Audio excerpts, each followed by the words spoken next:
Namaskar. Welcome to a session with Shabnam Samuel in Washington, D.C. She joins us from Washington, D.C. this early in the morning, and here we are in the evening. Hello, Shabnam. Good It's a morning. great pleasure.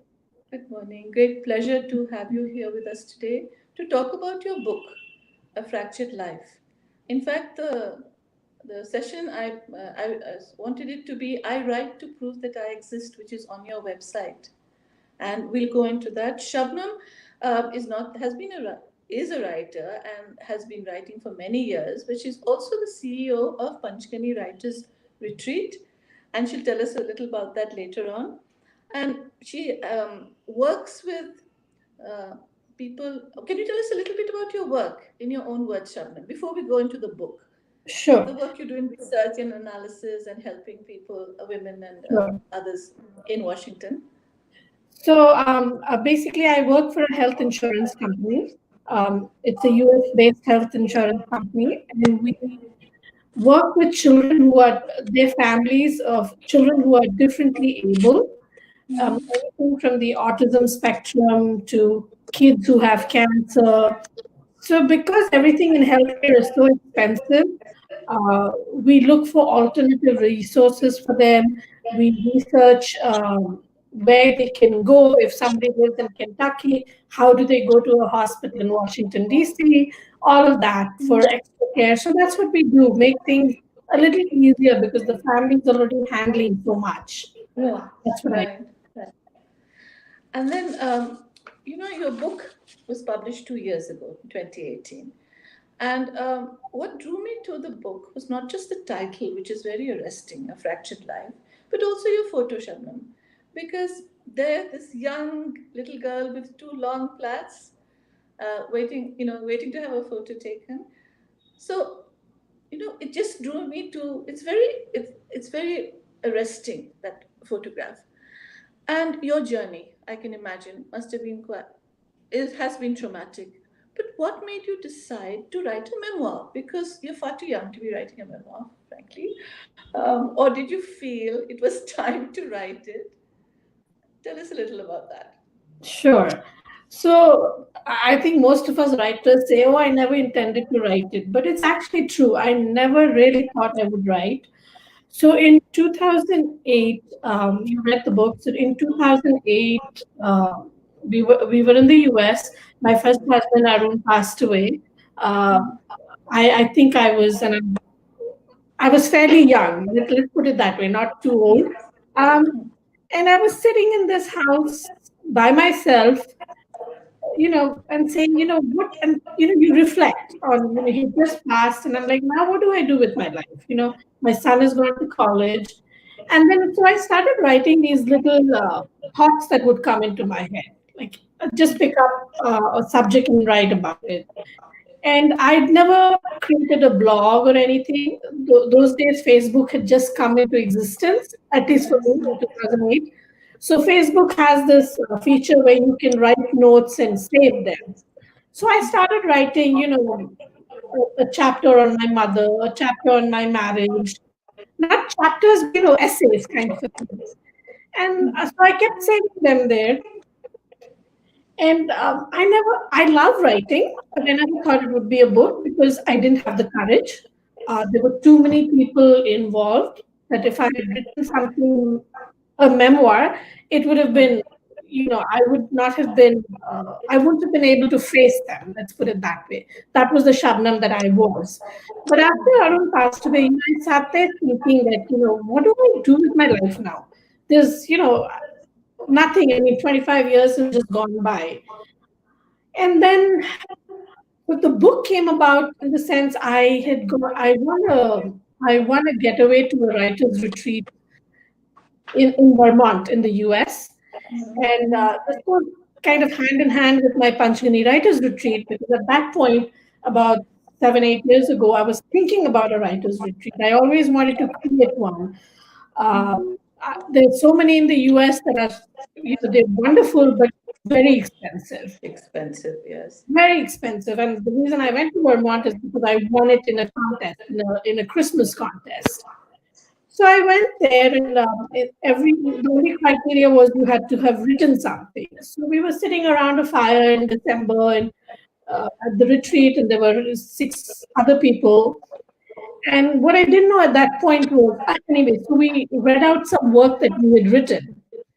So I read out this chapter, and it's in my book. This is the first thing that I read. It was the chapter when she was gone. And after I finished reading my essay, I looked up and there were people just crying, sitting there and crying. I'm like, oh my God, I'm making grown people cry. And then what I didn't realize at that point was the gentleman who was organizing the retreat was also publishing talent. Like he would gather talent for publishers and send the people off to publishers. And then he had a contest for that also, and I came third in that contest. And so that's how the book came about. But I still hadn't said yes to the book because there were, like I said, a lot of people involved. So that's how the first step of the book came about. May I ask, and you're free not to answer this, did you ask your son before you decided to publish a book? He was the first person. He was my first thought because the book was going to be about a lot of it was going to be about his father. Whatever said and done, whatever the relationship between me and his father, I never let that affect, our son.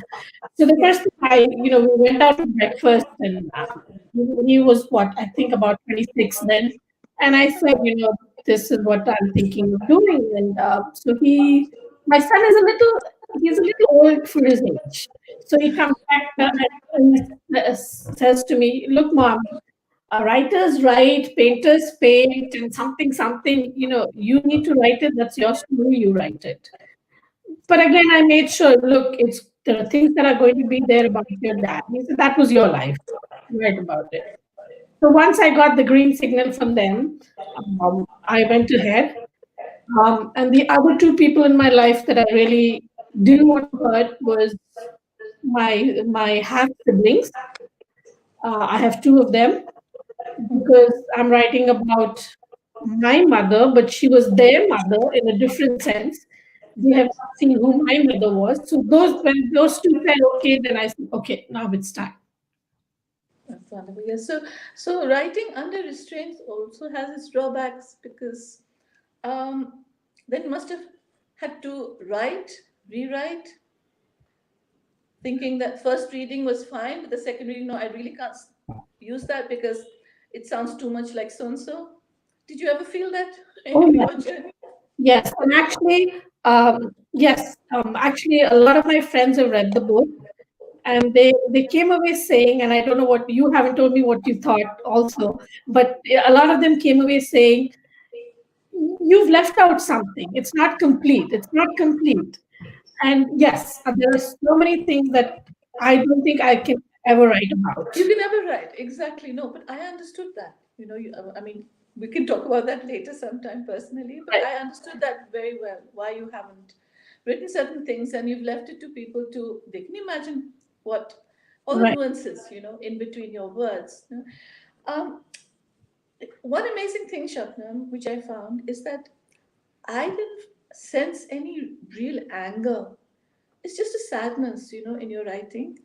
Uh, all the memories that you've put together, you know, and it really relates to the picture of you on the cover, forlorn little girl who's still very mature. She's looking into the camera and saying, "I'm me." It's not that you looked shy or you just looked a bit sad, right? In that photo. It's a beautiful photo, very beautiful. And it encapsulates your writing, this particular book, I think, which is very, very important. And what I read on your website is also very encouraging that you want women to read this because you feel there's just too many women who are silenced. And it's not just by violence, right? It's not just violence, it's humiliation, it's Yeah. emotional emotional harassment. I don't like the word abuse so much because it's taken in so many different contexts. Right. I think it's like kind of a harassment on another person who happens to be your spouse, and a total humiliation of her in different ways, cutting down her confidence, her self worth. Would you agree? Uh, Absolutely, absolutely. And a lot of it is also stigma, and the taboos that yes, we grow up with. Um, yes, I had so many issues, not issues, but so many taboos that I was living through, which were not real, but they were there because I was, when you're young, you're impressionable. Um, so yeah, I agree, totally agree. and Shabnam, before we go a little further into the book, would you please tell our viewers, the ones who haven't read your book or don't know you, how your grandparents is amazing. They married in Mesopotamia, right? And your grandmother's picture, you do resemble her, in her wedding photograph. I can see a bit of her in you. How did they come to Katak? So okay, so my grandfather is originally from Cuttack. His dad, his parents, everybody is there. Mhm. Um, so he was, India was ruled by the British. He Hmm. was a soldier in the British Army. He must have been 22, 23, fighting the First World War. Uh, my grandmother, we grew up all our lives thinking she was Russian, Yes. but She was. found out years later she wasn't a Russian. She's from this country called Assyria, which is no Syria. longer in existence. Um, but so she, the first genocide that happened in 1913, 1914, where the Turks and they were eliminating Christians. And then the First World War happened. So she was born in this country called Urmia, which is above Iran. But when all the genocide started happening in that area, they moved to Russia because Russia was fighting the First World War also and was giving these people protection. And when they started invading Russia and the Russians were no longer protecting them, that's when the exodus happened. I mean, if you go online and Google the genocide Yeah. from 1913, 14, you see pictures. So Yes. she was in one of those caravans with her family. Um, they trekked all the way down. Her father was killed. Her mother died on the way. She lost a couple of siblings. So it was just she and her younger brother who were trekking down. Her older sister was left behind. We don't know why, but she was supposedly getting married. She was engaged to be married. So I think they thought it was better for her to stay with her husband's family. So long story short, they trekked all the way down.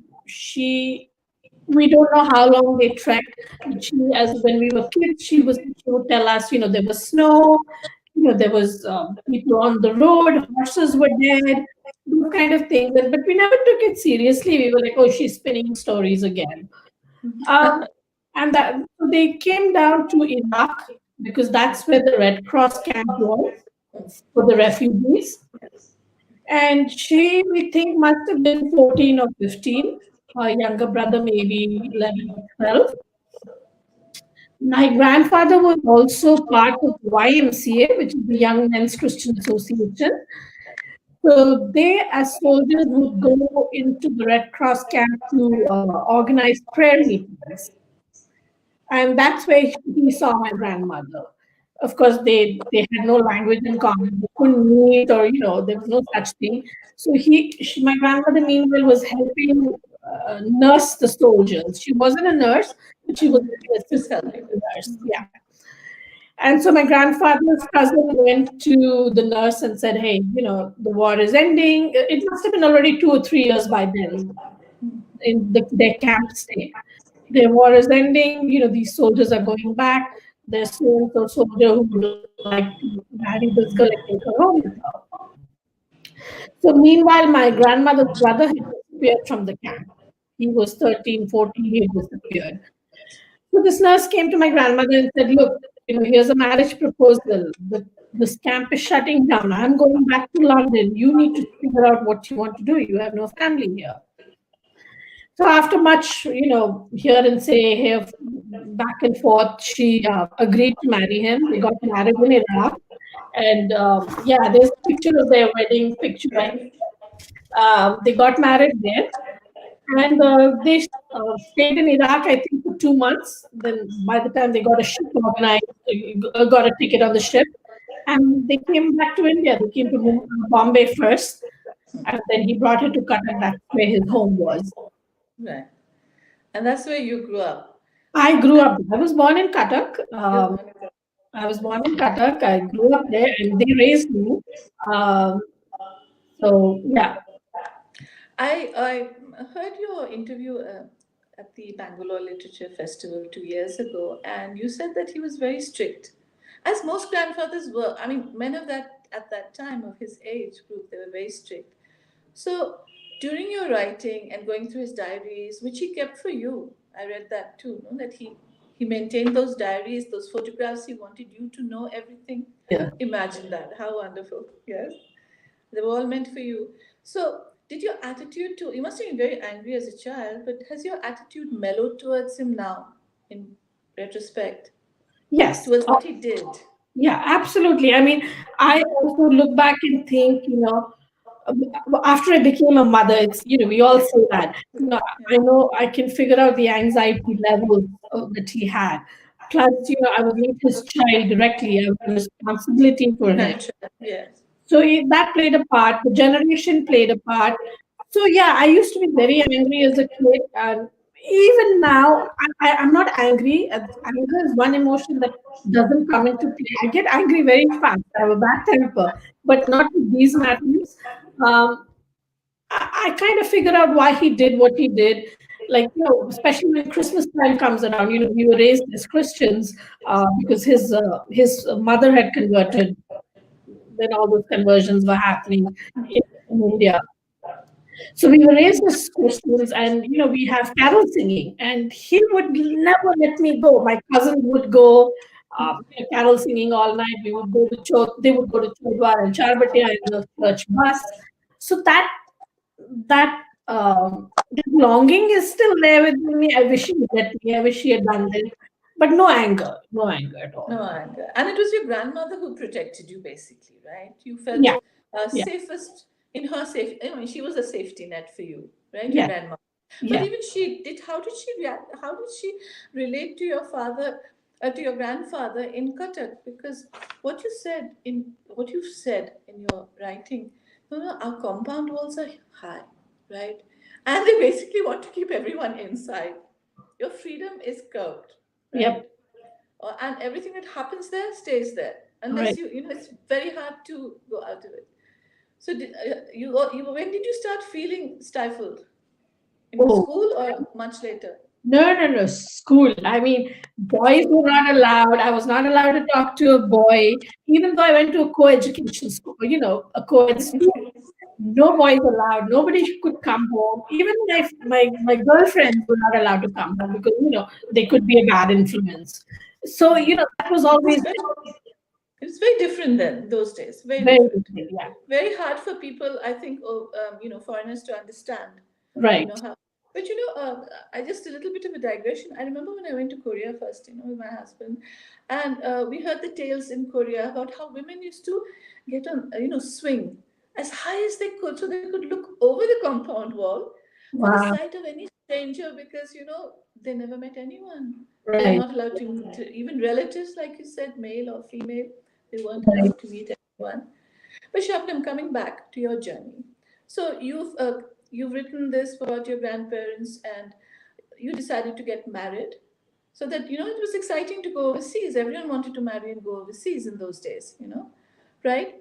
So it was only later, when things didn't work out, as they often don't. You took a very brave step to go. I can you continue that, my sentence? A very brave step out of your comfort zone and to begin something new, right? Right. I Would you did. like to tell our viewers why? So, to answer the why, I have to go back to why I got married. Um, so, growing up in Cuttack, like we just talked about it, everything was closed. I was not even given the freedom to go hang with my cousins or sleep overnight at their home, nothing like that. And I have to say this, and things might have changed now. But growing up as a Christian in a small town, there was some kind of stigma that surrounded us. There was some kind of taboo about being a Christian. Uh, you look at those days they weren't called Bollywood movies, but you look at Hindi movies. All the bar dancers or people with all had Christian sounding names, and somehow that that ethos of being a Christian was always very negative. That's what I used to feel when I grew up. You know, I was going to say something in Korea, but I'll say it in English. Nobody will marry you if you're a Christian. Like no Hindu family will accept a Christian. All of that used to go on. And unfortunately, on the Christian side, there were not many people. There were not many, qualified, eligible boys in our society at that point. So for me, it was I was here sitting and watching all my friends from college get married, and I was seeing, this one's reception, that one's getting married. So I started feeling the angst that what's going to happen to me. And meanwhile, my grandfather was looking at boys who I, I just leave it at that, who I could never marry. And so for me, that angst began then. That I need to escape. How do I do that? And for Right. me, when I met Arun, and it's so complicated in the sense, I went to Delhi to study under a lot of pressure, did that. I got a job at Times of India, but I couldn't finish it. My grandfather called me back home. So all of that, I'm like, I'm going to be stuck in this compound all my life. So I need to get out of it.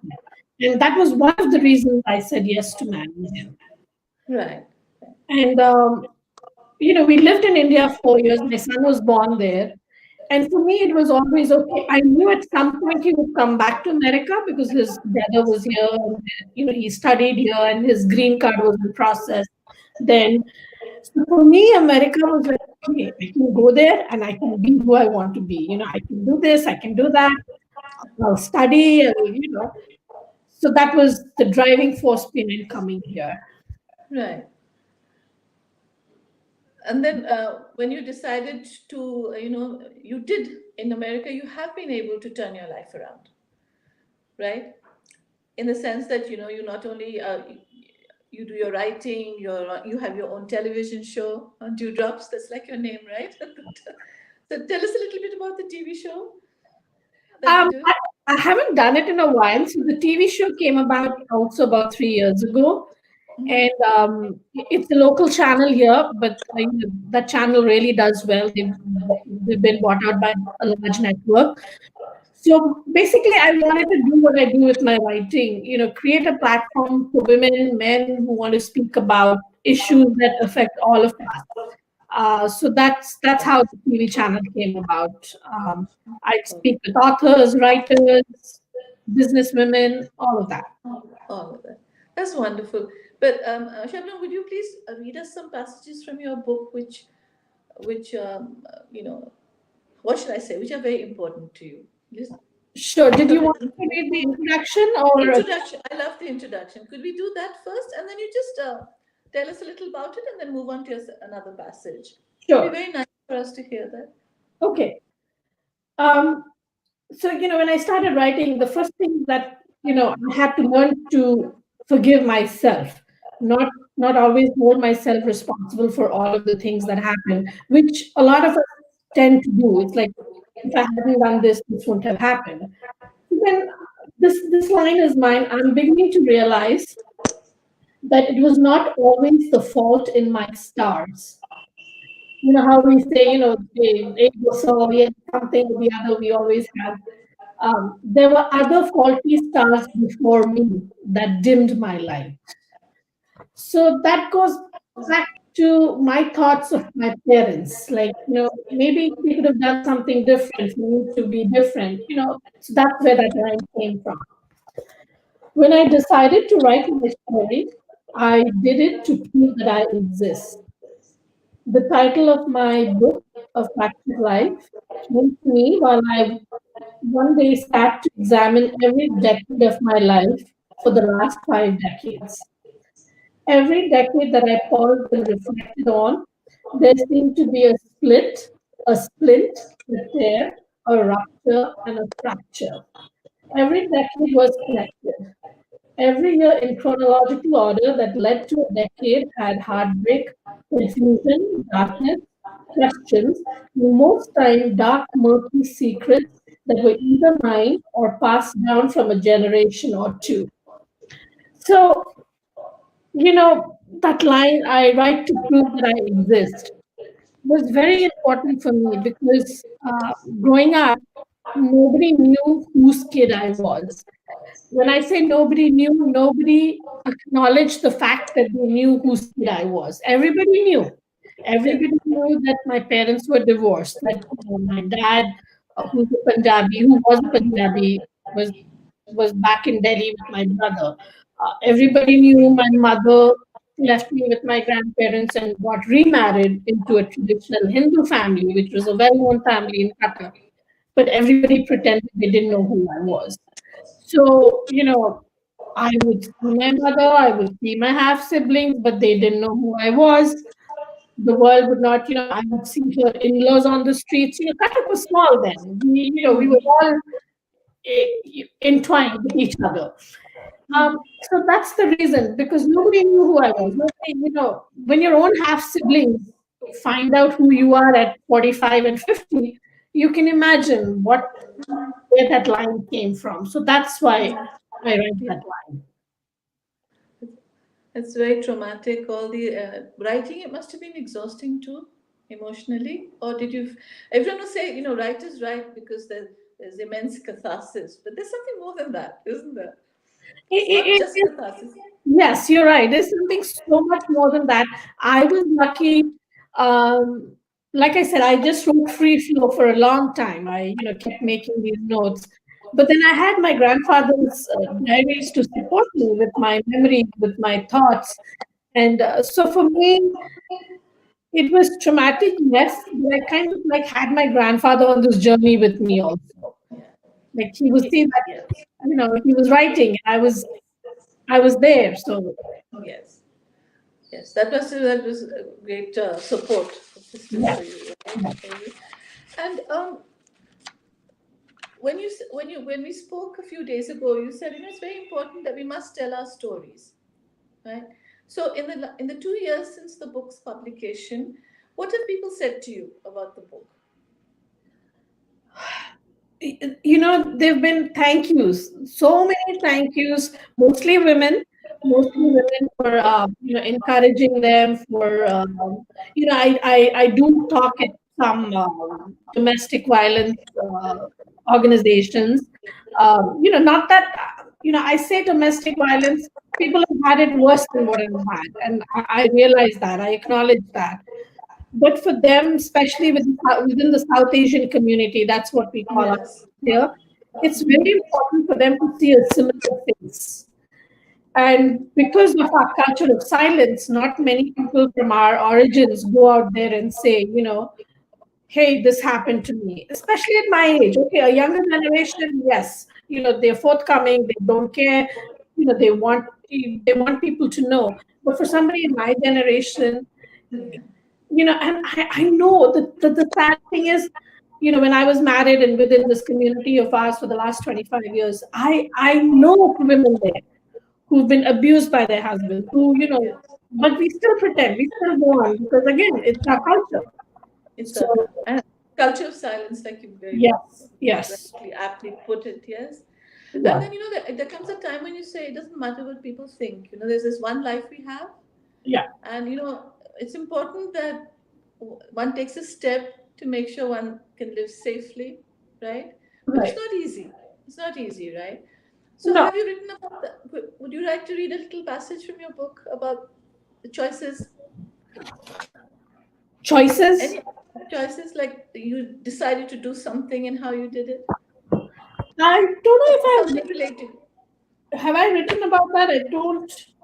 No, no, like Uh, when you made the choice to leave. yeah. Oh gosh, I got to find that chapter now. Oh, sorry, I should have kept it. I had it on the Kindle, so I don't have. No, but you can talk about it. You can read something else, which you feel that would our viewers would enjoy listening You to. know, yeah, the one that I really wanted to speak to was, the number of times I left and the number of times I came back, because they do. Please do. Yeah. If I find that, um, you know, they say in domestic violence cases, even the worst ones, it takes 7 times for one person to really, really leave. And even though, my situation was bad, but I wouldn't classify it as some of the situations that I've known about. But still, it took me, I was educated. I could have gone out and done something on my own. But it took me about those many times to go and come back. And where do I? And I think my turning point was,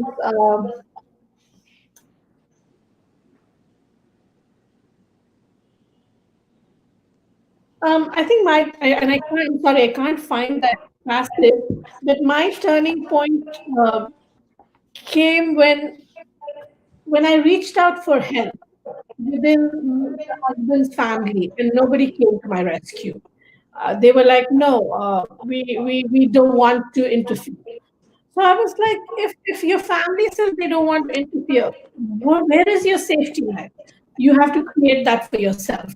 And that's what I did. And so I'll read this little passage where uh, I write, one day when his family was in town, and after a long bit of fight between us, I reached out to them asking for help, asking for them to intervene, asking them for guidance. My sister in law said she would come, but an hour later she called to say that she was not coming because she did not know how to help or resolve anything that was going wrong between us. I realized that day it was sink or swim for me with my son on my back. Those days, because of my financial resources, it was more thinking than swimming. Um, so that was my turning point, and I was like, it's just me, and I don't have family here. Like my side of the family is not here. So what do I do? I have to stand on my 2 feet. So that was my pushing point. Yes. Right. These are important things for viewers to understand too. The turning points. No one wants to leave a marriage. Right. There are things, and like even traumatic experiences. You tend to um, you don't you tend to ignore them, push them away when your children are growing up, and Right. or you wait and you think that, okay, when my son is older or my daughter is older, then I'll leave and go away. So like you said in the last chapter of your book, that Japanese proverb you wrote, that is Right. so wonderful. Fall 7 times and get up eight. Yes. you know Yeah, I love that line. It's I, so I read it. It's so true, it's so apt, right, in this. but absolutely. um But Shabnam, I know I haven't mentioned your mother here because I hope you can tell us a little bit about her and how you feel now after you've written your book and 2 years of it being a bestseller, people asking you, to give talks on your book and your journey. It's an amazing journey, and you've done it with your grandfather's help. Would you be able to tell us a little about her if you'd like to say Yes, something? absolutely. You know, after I finished the book, and even now, people ask me, um, were you angry with your mother? And I say no, because you can't be angry at a person you don't really know. And I never knew my mother. I remember her from when I was 5 or 6 when we came back from Delhi. We used to go back and forth, couple of months in Qatar, couple of months in Delhi, because they were figuring out their marriage. Mhm. Um, so I was never angry with her. Now my mother was. Now I can relate to what she did. I can, and I don't want to say forgive because I never, there's no question of forgiveness.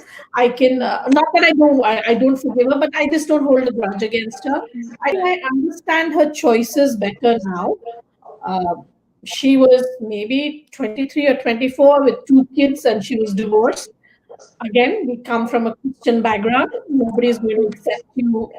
It was already taboo being a Christian, and then you're a divorcee with 2 kids. So I understand some of her choices. Uh, But what I don't understand is, as a mother, and goes for anybody who's a mother, as a mother, how do you eliminate your kids from your life? That is some, and I know there are mothers who do that, but after becoming a mother, it somehow that doesn't sit with me. I just cannot get over that. She would see me every day. um, she was a teacher in Qatar, but she was at a different school and I was at a different school. But school begins at the same time for all of us, and we would all pass through Afsuzat Chakra to go to school. Right. We would meet, we would see each other in passing there. And so I look at that and say, how? But that's the only thing that I haven't found an answer for. So, Yes. yeah. Right, right. But you've been very brave and very courageous. And could we now, Sitanshu, see if the viewers would like to ask Shabnam anything, and then later, Shabnam, your last words on your book. Any questions? Are they coming up? I think there are a lot of comments. Did you see them, Shabnam? I did. I saw Yeah, Sagita that's nice. and all that. Yeah. Right. So I think they'll stream the questions um, when they come up. But Shabnam, anything else you'd like to touch upon here? Um, the one thing that I always say is, like,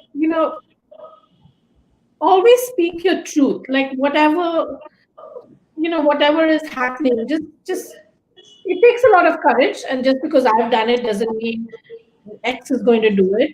But put yourself first. And we women, generations over, kind of don't put ourselves first. We're always like, and that doesn't make you selfish. Yes. It just makes you, because if you can't be whole, you can't make anybody else whole. It's like, you got to put petrol in yourself before your car can go somewhere. So that's what I would say is, Yes. do things that are true to you.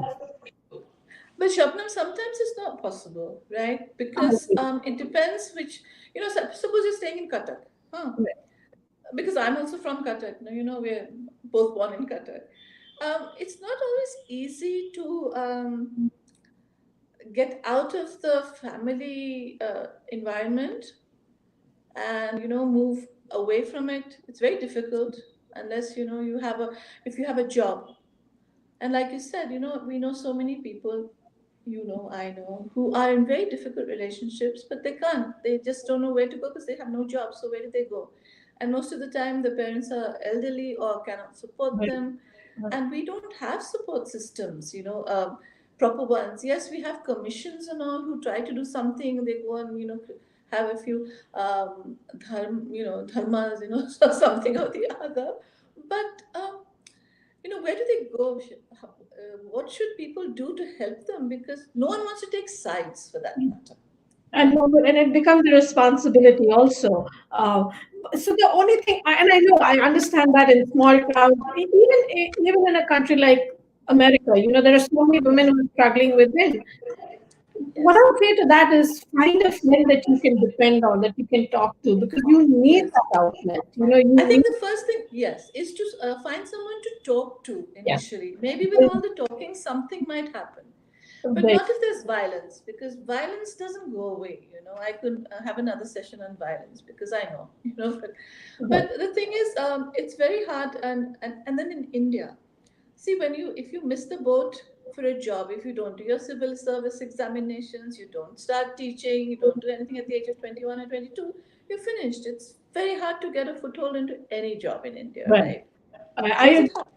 Do you agree with that? I absolutely agree. And honestly, I don't have an answer for those kind of situations, or I don't even think about, I can't even come up with solutions because I'm sitting here. Absolutely. There's Yes. nothing you can do. How many NGOs can you have? How many Yes. you take these people? So Yes. it's something within our society, and I honestly don't know how it's going to get fixed. I don't know how it's going to get fixed either. It's very difficult, and you hear these stories. And I try to do something called Help Her Walk Forward. About 3 years ago, Right. where I said, we should talk to friends and help the people around us. Right. And so they listen to what you have to say on what Right. you perhaps could do. Our domestic helpers are ignored. They come home, they're totally ignored. usually. Right. Not all of us are bad, some of us, but we want our work done. If you Right. pile up things in the everywhere, and maid will come and clean it. But how to help them, because they also have problems, and then you don't want to know their problems most of the time because you have your own. Yeah. It's a never-ending circle, of problems. But It is. It is. I volunteer here for an organization called, it's a local organization here where we work with women who've been trafficked, Mhm. low income immigrants. Yeah, And, but then again, that's a structure that's supported by society. Unless something like that happens on a broader scale, larger scale, unfortunately, a lot of people slip through the cracks. and I think we as women should help other women who have stepped out of difficult relationships and help them rebuild their lives some way or the other. We may not have the money to do it or financially, but Right. just being a friend is very, very important, Actually, right? just in the hearing, just listening is, Really yesterday I went, fantastic. yeah, it was, and you don't know unless you reach out. If you sense, like for us, if you sense something, I would always say reach out. Let that person feel that, okay, there's somebody out there who's listening. I'm not judging. The I'm not judgmental that. factor that Absolutely. right that comes in because no one really can know what happens within the four walls of a bedroom, right? Right. I mean, yeah. I Yeah. mean, I wrote a book, and I stood, whatever. I'm sure Arun has his own Yes. reasons to be upset with me, and Version of it. He has a his own version of version. it. So yeah. So we need people to help us. But tell me, when you went to your publisher, I'm coming back to your book now. Okay. When you gave your publisher the first draft, what did she or he say? They were just blown away. They were like, Yeah. "How is this even possible that somebody goes through all of this?" I'm like, "Look, I'm not lying. Here are my grandfather's diaries." You I'm must have been fascinated to see his notebook and the handwritten. Amazing. very fascinated. And his pictures also. He created albums for me also, and everything was dated. So, Right. That's amazing that he did that for you, Shabnam. So that was yes, really, really his gift to you, right? In spite of everything else, all that he must have always wanted you to, understand what happened, right? But did you have to do a lot of rewrites with the editing things that you were not happy with, or you were asked to do and you did out of um, compulsion for the publisher? No. no, I mean, I had already told her that when she read the chapters on my marriage, and she was like, "There is more, isn't there?" And I would say, "Yes, there is more, but I choose to draw the line there because all said and done, yeah, I'm a writer. I want to help people, but my son always comes first. There are certain things that I will not mention that might, disrupt his life in ways that I don't want it to. So that Right. was the line I drew, and she knew, and I won't talk about him. I mean, I'll, generally Yeah. say a few things, Yes. but that, his journey was his journey. So, Absolutely. but on the whole, she was okay with, we went back and forth with so many edits, and I would say, no, not this. I don't want this, and but on the whole, I think it came out okay. It's come out beautifully, Shabnam. You should be very proud of yourself for Actually, doing something. it's my story, but I give credit Yes, to my editor. She was brilliant. she helped a lot. So tell me, how long did it take to actually put everything together into a book So form my to be book took published? just 2 months to write, 2 months because to I write. already had all my chapters in on Facebook. Remember, I told you I was making notes, but the editing took far more longer than the book, the Right. writing of the book. Yeah, That took a little time. yeah, But Shabnam, tell me one thing. How do Americans, like foreigners, relate to your book? You do talks there. You have yes, workshops. yes. Can they even imagine, like when people read Indian writers writing in English about Indian situations, there's always this sense of wonder. Can this really happen in India, right? You know what I mean by Yeah, that? no, we are the Indian community is one our Indian community is one of the model communities. Mhm. Yeah. So They were surprised. They were shocked. I think Abba Kango is asking a question. Yes. Any Please person, answer this. Yes. any person you would give credit to, whose shoulders you could rest your head on at your worst situation. Please. Um, can I say Facebook? Because honestly, um, Yes. I never told anybody about my situation. Nobody knew till my book came out, what had gone wrong. Now, I have a cousin, and Abba, Abba must might know her, is Nandita, my older cousin. She's a doctor in Malaysia. She was the closest that I would talk to about certain things. And she's in that picture with all of our cousins. She's the oldest girl. But she still didn't know the depth of what I was going through. So I really don't know if I can give anyone the credit. I think the only credit I can give, and again, I hate saying it because it comes back to me. I think it came from knowing that I do have courage, knowing that I can do this. So unfortunately, there's nobody I could depend on for. Because, like other chapter that I read, I reached out and they said no, we won't interfere. So that was it. The doors were closed. Yeah. Yes, right, right. But what about your siblings? You said your half siblings, the two that you took into account when you wrote this book. Have they read, or how do they feel after reading the book? Uh, I'm sure it must have been difficult for them. So my book was launched in 2018 in the US. This was this month, and then 2019, last year, it was picked up in India It's by a prosper. by Crawford's. Their publishing house is called The Right Place. So she was there for the launch, for the book launch in Mumbai, and she'd already read the book. But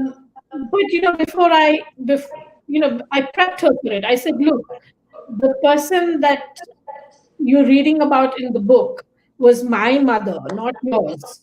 Your mother was an entirely different person. Think about that. So she she didn't find out who I was till she was in her 40s. So, Goodness. and that too had happened in passing. Somebody was sitting in Cutter Club and somebody said something, she said, what? So the whole thing blew up It in came out. the conversation. Yeah.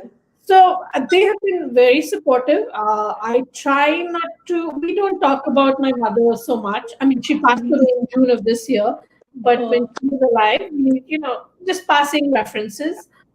But for me, I've accepted the fact that she was not my mother, she is their mother, but I had to write about this person who I came yes. from. So that's how I look at it, very clinically. And you So, wrote on your website, I read, and it was, you said there are times, before your mother and after your mother, right? yeah, That's very sad to read, but it's true. I mean, all of us have our own crosses. We all think we're good parents, and then one day you don't know why something happens. You're blamed for something you may not be aware right. what the trigger was, and In fact, Absolutely. And sorry. I said, absolutely. We all have so many different triggers. Like, so now when I'm older, I can understand. She was 23. She wanted a life. She wanted to be married. She wanted that safety net.